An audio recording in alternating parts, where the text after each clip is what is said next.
ក្នុងដួងចិត្តពិតចង់ហៅអូនត្រឡប់ណាតែពេលនេះអូនមានអ្នកថ្មីថ្នាំងថ្នម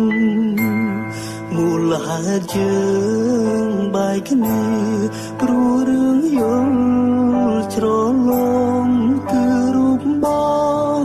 ធ្វើឲ្យអូនរបូតពីដៃបានត្រឹមលួចមើលមុំលួចសំឡឹងថ្លៃថ្លៃគ្មានសិទ្ធស្ដីគ្មានសិទ្ធហៅនិមន្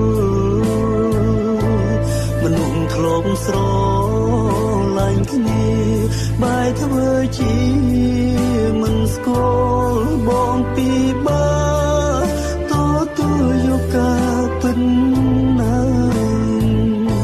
ជួបអូនម្ដងបែរដងបងដូចគេchẳngត្រូវមួយដើឈឺណាស់ត្រាំត្រើយបងចង់តែបរិយាយឲ្យអូនបានដឹង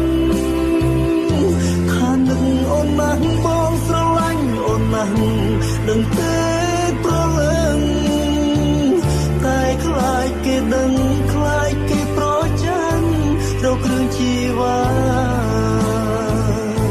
កាន់តែស្រឡាញ់កាន់តែនឹកកាន់តែមិនហ៊ានរំខានស្រីបងពិតជាខ្សែបើសំដឹងថាថ្លៃអូនលំបាកព្រោះបងសង្ឃឹមក្បែរគេអូនមិនលួចឈឺចាប់ដោយរូបបងចោះស្ងួនក្បែរគេចោះអូនឃើញពើបងឈឺតែសប្បាយចិត្ត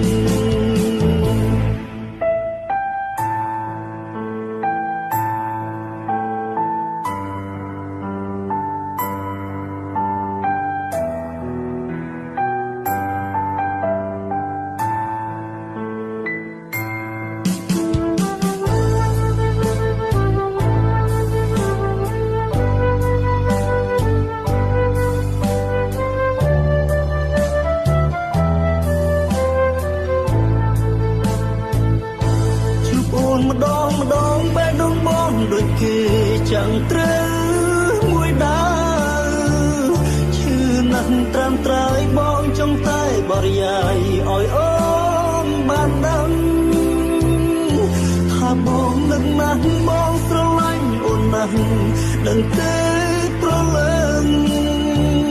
តែខ្លាចគេដឹងខ្លាចគេប្រចាំរកគ្រឿងជីវ៉ាកាន់តែស្រឡាញ់កាន់តែនឹកកាន់តែមិនហ៊ានរំខានស្រីបងពិតជាខ្សែបើសំដឹងថាថ្លៃអូនលំបាកព្រោះបងសង្ឃឹមក្បែរគេអូនមិនលួចឈឺចាប់ដោយរូបបងចោះស្ងួនក្បែរគេចោះអូនឃើញពើបងឈឺតែសប្បាយចិត្តបែរគេចោអូនឃើញពើបងឈឺតែសប្បាយចិត្ត